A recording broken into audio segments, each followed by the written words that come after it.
Thrissur zoological park നാളെ മുഖ്യമന്ത്രി പിണറായി വിജയൻ നാടിന് സമർപ്പിക്കും.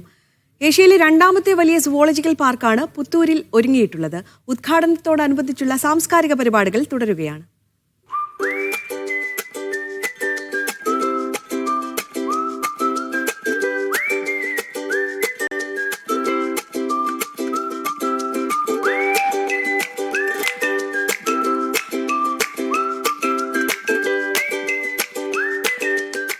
ിലധികം ഏക്കർ ഭൂമിയിൽ ഒരുക്കിയിട്ടുള്ള പ്രകൃതി വിസ്മയമാണ് പുത്തൂർ സുവോളജിക്കൽ പാർക്ക്.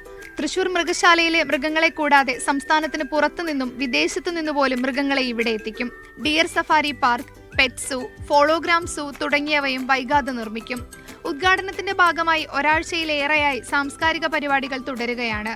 സുവോളജിക്കൽ പാർക്കിന്റെ ഉദ്ഘാടന സമ്മേളനം ഒരു ഉത്സവ ഛായയിലേക്ക് മാറ്റാൻ പുത്തൂർ ഗ്രാമപഞ്ചായത്തിന്റെ നേതൃത്വത്തിൽ എല്ലാവരും ചേർന്നുകൊണ്ടുള്ള വലിയ ശ്രമം നമ്മുടെ നാട്ടിന് ഒരു പുതിയ ഉന്മേഷവും ആഹ്ലാദവും പകർന്നിട്ടുണ്ട്. സുവോളജിക്കൽ പാർക്കിൻ്റെ നടപടിക്രമങ്ങളെല്ലാം പൂർത്തീകരിച്ചുകൊണ്ട് തൃശ്ശൂരിലെ മൃഗശാലയിൽ നിന്നുള്ള മൃഗങ്ങളെ മാറ്റുക എന്ന ആദ്യ നടപടികൾ ഏതാണ്ട് പൂർത്തീകരിച്ചു കഴിഞ്ഞു.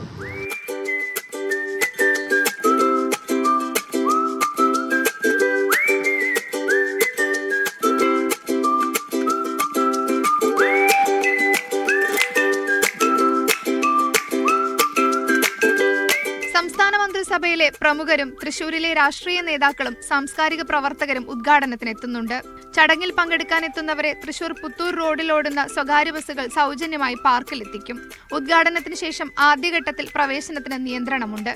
ജനുവരിയോടുകൂടി പൂർണ്ണമായി പൊതുജനത്തെ പ്രവേശിപ്പിക്കാനാണ് പദ്ധതി. മീഡിയ 1 തൃശൂർ.